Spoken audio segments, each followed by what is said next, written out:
Saudara-saudara, kita maklum bahwa sholat merupakan sarana yang paling efektif untuk mendekatkan manusia kepada Allah. Makin dekat manusia dengan Allah, makin tidak senang iblis dan setan. Karena itu segala macam cara mereka berusaha mengaduk-ngaduk sholat kita. Dan sesungguhnya, jikalau kita mengerjakan sholat, itu kan targetnya cuma dua. Pertama, agar sholat kita itu sah. Yang kedua, agar sholat kita itu qabul, yakni diterima oleh Allah. Kalau soal sah dan tidak, ukurannya gampang.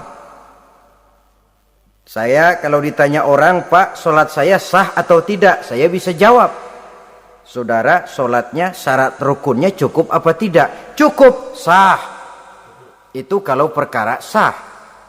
Tapi kalau sudah perkara qabul, Pak, sholat saya diterima atau tidak oleh Allah? Ini saya tidak bisa jawab. Kenapa? Soal qabul mencakup masalah batin.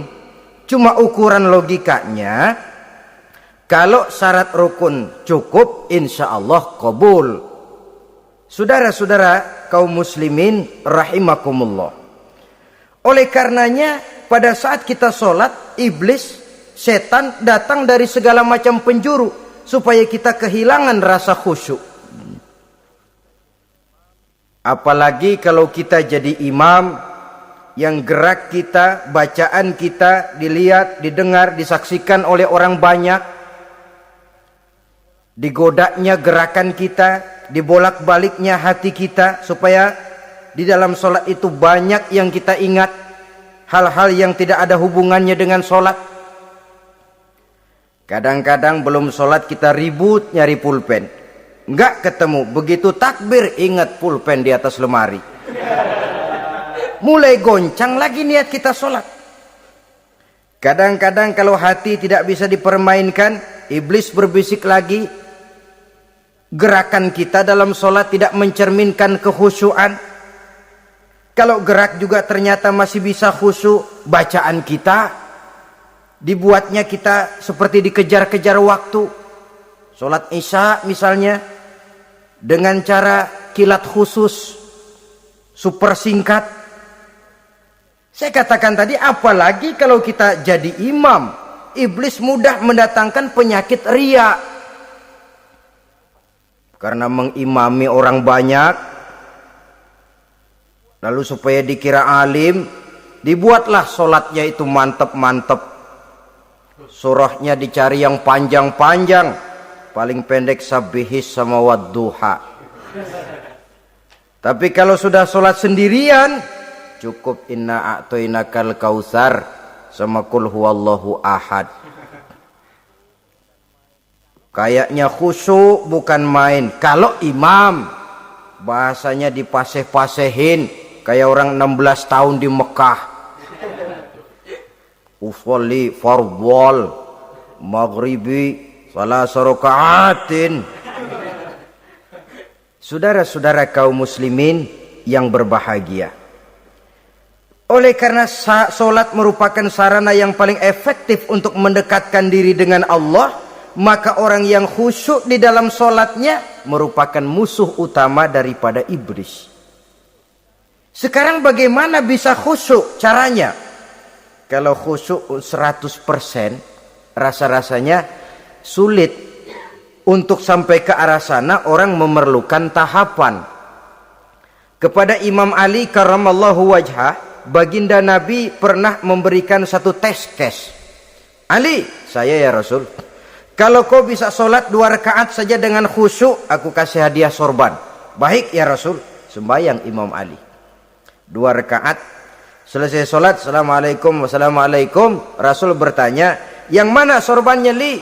Tanpa nengok, Imam Ali menjawab, yang hijau ya Rasul. Setelah menjawab yang hijau, Rasul berkata, kamu tidak khusyuk Li. Kenapa?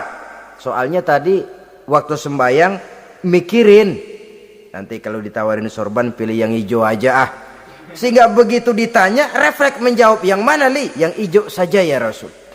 Oleh karena itu, menurut Al-Imam Nawawi, pada tingkatan yang paling sederhana, sudah sampai ke tingkat khusyuk, asal pada waktu takbiratul ihram ingat kepada Allah. Tapi jangan lupa, itu tangga pertama. Jangan ada fatwa begini lalu aman. Yang penting kan takbirnya ingat Tuhan, belasononya mau kemana kek. Bukan itu. Itu pada tingkatan pertama sudah sah dipandang khusyuk solatnya orang awam, asal pada waktu takbiratul ihram dia ingat kepada Allah. Tetapi harus terus berusaha agar sepanjang solat dia ingat kepada Allah. Caranya bagaimana? Pertama, menanamkan diri bahwa pada saat kita sedang mengerjakan solat, yang lain tidak ada kecuali Allah. Yang kedua, berusaha memahami apa yang kita baca. Sehingga pada saat kita sujud, subhana rabbiyal a'la wa bihamdi, terbayang kemahasucian Allah, kemahatinggian Allah. Sehingga hati tidak mengembara, mulut berucap, hati mengikuti apa yang diucapkan. Yang kadang-kadang membuat hati kita jalan-jalan, badan di masjid, badan takbir, badan ruku, tapi hati di pasar, hati di kantor, hati di pabrik. Karena yang kita ucapkan tidak berakar di hati. Yang kita baca kita nggak tahu artinya. Sangat boleh jadi hati lalu mengembara kemana-mana. Jadi untuk menopang kekhusyuan ini, cara yang paling efektif, pertama, tidak ada yang lain pada waktu kita sholat kecuali Allah. Yang kedua, berusaha memahami apa yang kita baca.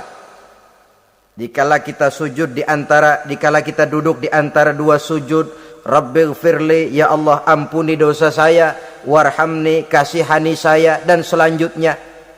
Mulut membaca, hati mengikuti. Dengan mengikuti, hati tidak terlalu mengembara, ada tempat dia kembali. Saudara-saudara kaum muslimin rahimakumullah. Itu yang kelima. Yang keenam, yang menjadi musuh iblis, mukminun nasih. Orang mukmin yang suka memberikan nasihat. Orang mukmin yang suka memberikan petunjuk. Termasuk juru-juru dakwah, para mubaligh itu merupakan musuh utama iblis. Kenapa? Tiap hari iblis kampanye.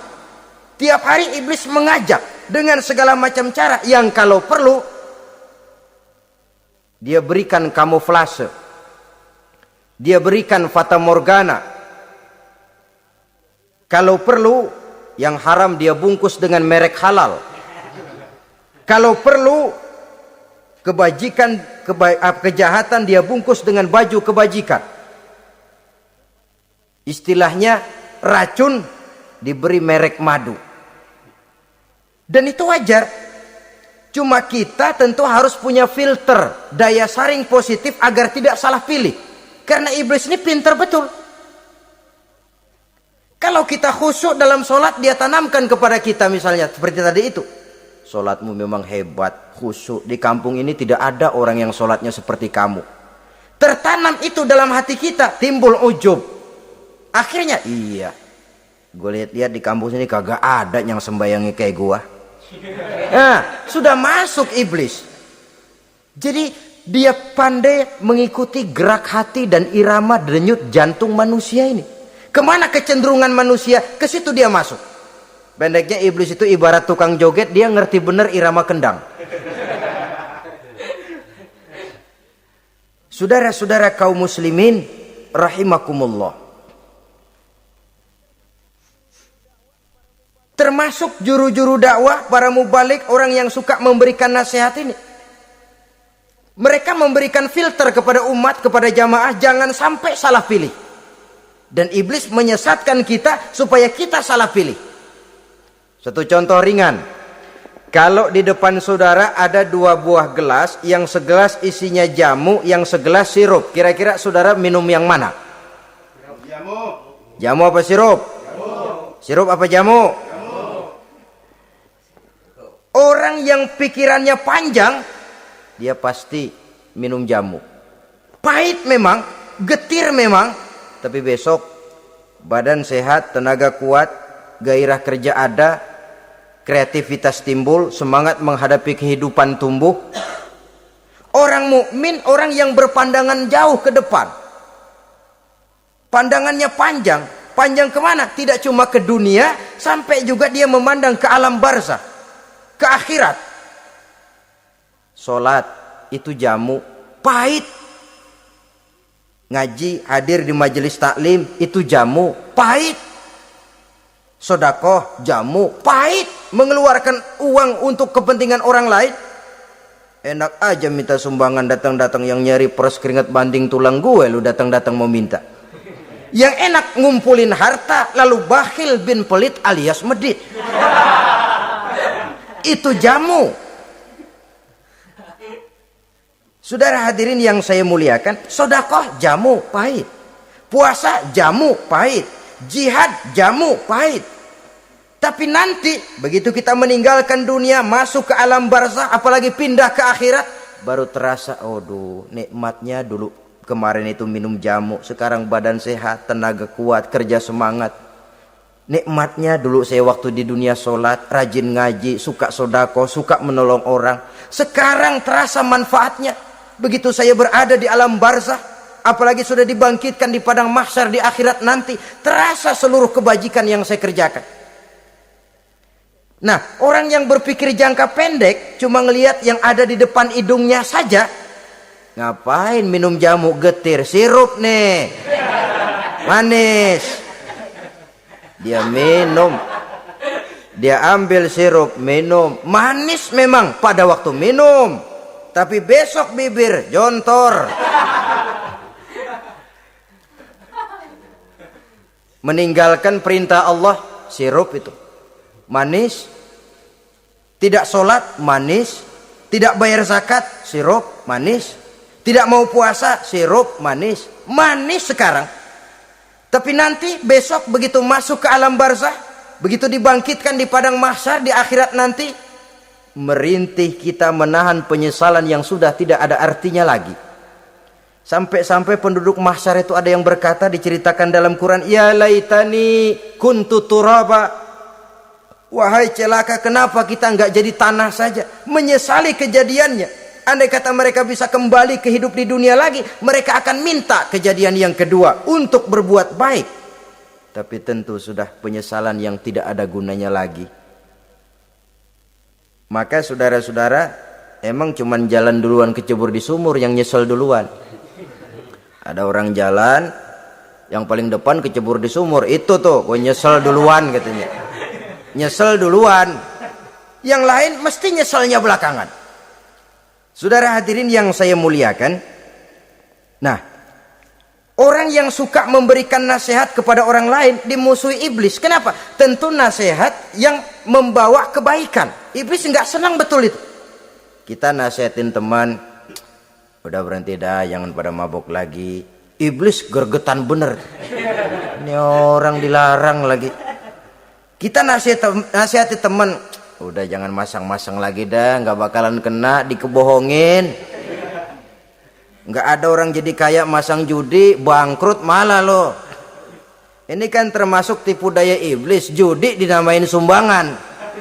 Itu sama saja itu, madu, racun mereknya madu. Judi dinamain sumbangan. Di belakang beca pada nyumbang. Kayak orang kaya lagunya.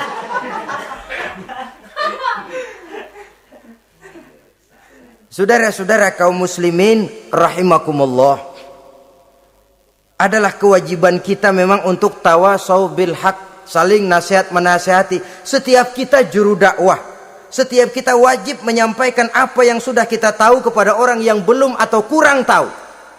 Saudara yang bisa bismillah wajib mendakwahkan bismillah itu kepada orang yang belum tahu bismillah. Saudara bisa Fatihah harus menyampaikan itu kepada orang yang belum bisa Fatihah. Persetan dengan orang lain. Apalagi yang cuma kerjanya ngeritik saja, lu baru bisa Fatihah doang udah ngajar. Biar aja yang diajarin gak bisa Fatihah kok. Apa masalahnya pemerataan di bidang keilmuan? Sebab memang biasa penonton itu selalu lebih pandai menilai, kayaknya lebih pintar dari yang main. Sama saja orang nonton bola ngomel melulu, padahal dia sendiri belum tentu bisa main. Dengerin orang pidato pun begitu. Monten bisa. Wah, kalau dia yang pidato 1 jam kayak semenit. Tapi kalau si Ano tuh kita udah pegel belum juga mau berhenti. Monten bisa. Coba dia suruh pidato. Udah 1/4 jam masih ama ba'du. Apa mau dibilang ama ba'du?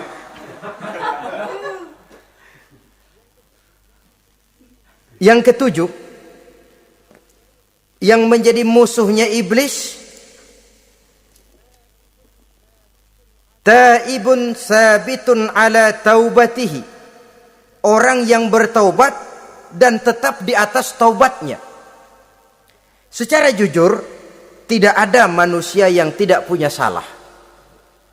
Dan orang yang baik memang bukan orang yang tidak punya salah. Karena tidak ada orang yang tidak punya salah. Orang yang baik adalah orang yang apabila melakukan kesalahan dia segera sadar, dijadikannya itu sebagai pelajaran untuk tidak diulanginya lagi pada masa yang akan datang. Biasanya kita menghakimi orang pintar, kita nggak merasa bahwa kita juga punya kesalahan. Kalau kita ngelihat maling ayam kita teriak, padahal kita nyolong kambing. Lebih besar dari si maling ayam, merasa diri lebih benar dari yang lain, padahal kita lebih kotor dan lebih jelek. Hilang sifat introspeksinya.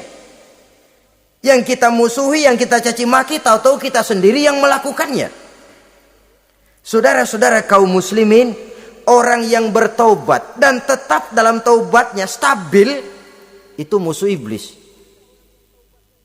Apa ada orang yang taubatnya nggak tetap? Ada. Yang istilah kita taubat sambal namanya.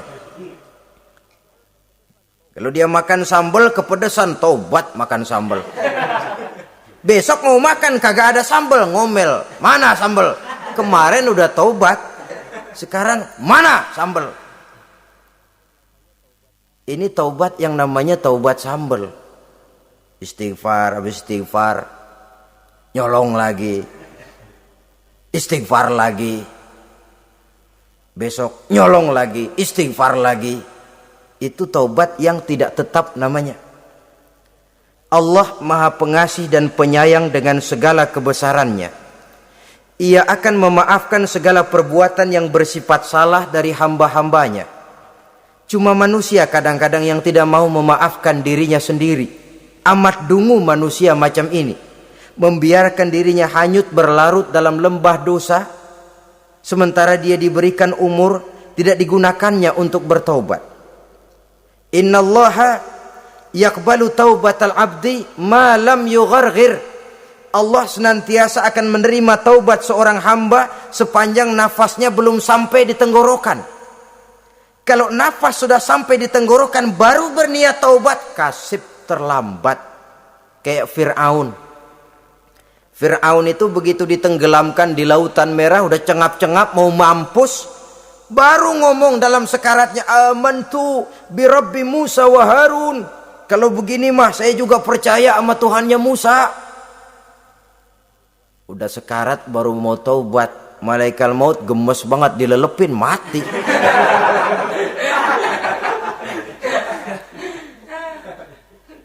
Nah, kepada adik-adik remaja, biasanya kalau sudah bicara taubat, pikiran kita, taubat mah urusan 70 tahun ke atas. Kita masih lama ini. Sebenarnya tidak.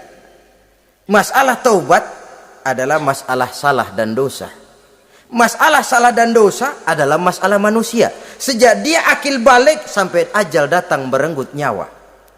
Hidup ini tidak selalu berjalan mulus. Hidup ini tidak selalu berjalan di atas kertas putih. Kadang kita tersilap, kadang kita tersalah. Kadang situasi dan kondisi menyebabkan kita berbuat lain dari yang seharusnya. Itu kehidupan. Silih berganti. Oleh karenanya pesan Nabi, wa'at bi'is sayyi'atal hasanah. Perbuatan salah ikuti dengan kebajikan. Dosa iringi dengan taubat. Jangan nunggu, saya untuk taubat takut nanti bikin lagi. Nah, ini namanya punya harapan mau bikin lagi. Nanti aja dah kalau tua-tuaan. Saudara, kalau dosa itu ditumpuk, itu sama saja kotoran yang menodai hati. Kalau kotoran nggak rajin kita bersihin, dia akan berkarat. Dan kalau sudah berkarat, sudah sulit untuk dibersihkan. Itu makna ungkapan Imamul Ghazali, hati manusia sebening kaca. Lapisan dosa yang dia kerjakan adalah debu yang menutupi jernihnya kaca. Orang yang bersih dari dosa, dekat dengan Allah, hatinya jernih seperti kaca. Dari hati yang jernih, radarnya kontak kepada Allah. Sinyalnya nyambung channelnya itu. Getarannya hebat. Wajar kalau lalu dia bisa tahu apa yang besok akan terjadi. Diberitahu oleh Allah. Yang namanya ilmu laduni itu. Ilmu yang ditransfer langsung oleh Allah. Karena kebersihan hatinya. Mana ada orang gak belajar bisa pinter. Iya, kalau hatinya butek emang gak ada. Tapi kalau Allah mau berberangkat dari hati yang bersih, yang kontaknya nyambung kepada Allah, hati itu seperti kaca, kata Imam Ghazali. Dosa yang kita lakukan adalah debu. Kalau debu sedikit datang kita lap, datang lagi kita bersihin, datang lagi kita bersihin, insya Allah nggak sampai jadi noda di atas kaca itu. Tapi kalau nunggu debu itu sampai bertumpuk, besok aja ngelapnya dah, besok aja ngebersihinnya, bertumpuk dia, sulit membersihkannya. Walaupun kena, nodanya tentu tertinggal di atas kaca itu. Karena itu dalam kehidupan remaja misalnya, pemuda misalnya, kita tidak bisa menolak mode, tidak bisa menolak musim. Modenya disco, modenya breakdance, modenya joget, modenya jaipongan. Mode pada waktunya habis, ya habis. Tapi bagaimanapun dia akan punya dampak, memberikan bekas dalam membentuk kepribadian. Dan ini efek yang tidak kita inginkan. Efeknya, bukan modenya itu. Jadi oleh karenanya saudara-saudara, masalah taubat bukan masalah 70 tahun ke atas. Tapi masalah manusia sejak dia akil balik sampai ajal datang merenggut nyawa. Sepanjang nafas belum sampai di kerongkongan, Allah akan menerima taubat seorang hamba. Bahkan dalam hadis qudsi Allah menyatakan, "Lau amiltumul khotoya hatta mala'atis sama thumma nadimtum fataballahu alaikum." Kalaupun kamu berbuat dosa sampai penuh langit dengan dosamu, kemudian kamu bertaubat dan menyesal, Allah pasti akan menerima taubatmu. Jadi orang yang taubat dengan sebenarnya dan tetap dalam taubatnya itu musuh iblis. Tapi orang yang taubatnya angin-anginan, iblis demen banget.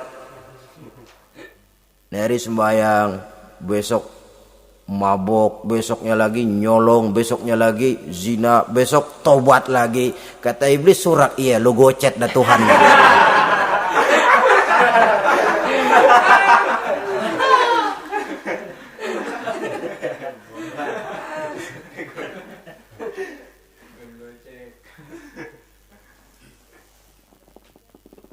Selanjutnya yang ke-8, musuh iblis, musuh setan, mukminun yudawi mu'alat taharah. Orang mukmin yang membiasakan diri selalu dalam keadaan bersuci. Baik dari hadas kecil, lebih-lebih dari hadas besar. Wudu utamanya memang untuk sholat. Tapi membiasakan wudhu dalam kehidupan sangat baik sekali. Mau ke kantor wudhu dulu, mau ke pasar wudhu dulu, mau ngajar wudhu dulu. Apa sebabnya? Karena dalam keadaan suci, orang ada sikap memelihara kesuciannya. Kalau kita naik PPD pagi-pagi gelantungan, kalau punya wudhu, hati-hati kesenggol perempuan juga sayang sama wudhu. Tapi kalau nggak punya wudhu, jangan kesenggol, kita nyeruduk. Ada semacam sikap apik di dalam kehidupan ini. Karena itu biasakan wudhu. Untuk menjaga kebersihan diri, kebersihan zohir, kebersihan batin, belum lagi kemanfaatan di akhirat. Sebab kata Nabi, inna ummati ya'tuna yaumal qiyamah ghurran muhajjalin min asaril wudu. Umatku di akhirat nanti akan datang menghadap Allah dengan muka berseri-seri, bersinar-sinar dari sebab sering wudu. Sehingga tidak usah mengaku pun Rasul akan memanggil karena muka yang sering tersentuh air wudu ini. Mu'minun yudawimu alat toharah. Orang mukmin yang selalu membiasakan diri berada dalam keadaan suci, berwudu. Kita lihat ajaran wudu ya. Dari sejak bacaan-bacaannya saja itu sudah membawa manfaat. Lalu dari segi bahwa kita manusia sering tersilap melakukan dosa-dosa kecil. Dosa-dosa kecil itu oleh air wudhu dia rontok. Tangan kita suka colak-colek. Pada saat membasuh dua tangan, Allahumma inni as'alukal yumna wal barakah wa a'udzubika minasyu'mi wal halakah. Dosa yang ada di tangan itu rontok. Mata kita suka pelatat-pelotot, nggak karu-karuan. Pada saat membasuh muka, nawaitu raf'al hadasil asghar. Dosa yang ada di mata rontok. Dari segi pembersihan batin. Belum lagi dari segi pembersihan zahir. Sehari semalam kalau 5 kali saja kita terkena air wudhu, itu sudah menjaga kesehatan dan kebersihan. Saudara-saudara kaum muslimin rahimakumullah. Yang kesembilan, orang yang menjadi musuh iblis yaitu mutawarra'un anil haram. Orang yang memelihara diri dari yang diharamkan oleh Allah. Terpelihara dirinya, terpelihara yang dimakannya, yang diminumnya dari jenis-jenis yang haram, baik sedikit maupun banyak. Jangan cuma teriak haram waktu sedikit, tapi giliran banyak halal. Sama saja orang dikasih tahu, itu ada cerita anak-anak, Pak Haji punya anak main judi, dikasih tahu, Pak, anak bapak main judi, astagfirullah katanya. Tapi menang Pak, alhamdulillah.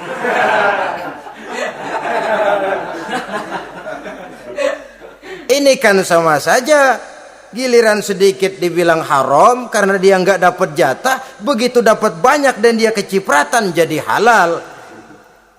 Yang sedikit haram, banyaknya pun juga haram. Yang banyaknya haram, sedikitnya juga haram. Ada orang bilang minuman keras kalau nggak mabokkan nggak haram. Yang memabokkan banyaknya, sedikitnya tetap saja haram. Ma askaro kasiruhu faqaliluhu haramun.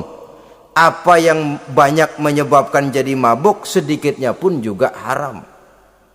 Saudara-saudara kaum muslimin, yang ke-10 yang terakhir, musuh daripada iblis ialah mukminun rahimun, orang mukmin yang berhati pengasih, orang mukmin yang suka menyambung silaturahmi, orang mukmin yang tidak suka bertengkar, orang mukmin yang tidak suka marah-marahan. Kalaupun terpaksa marah, tidak lebih daripada 3 hari. Jadi boleh saja marah kalau alasannya tepat, tapi nggak lebih dari 3 hari. Kalau perlu bikin perjanjian, kita marah ya 3 hari.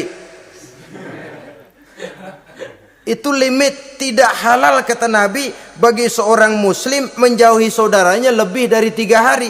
Tidak halal itu artinya haram.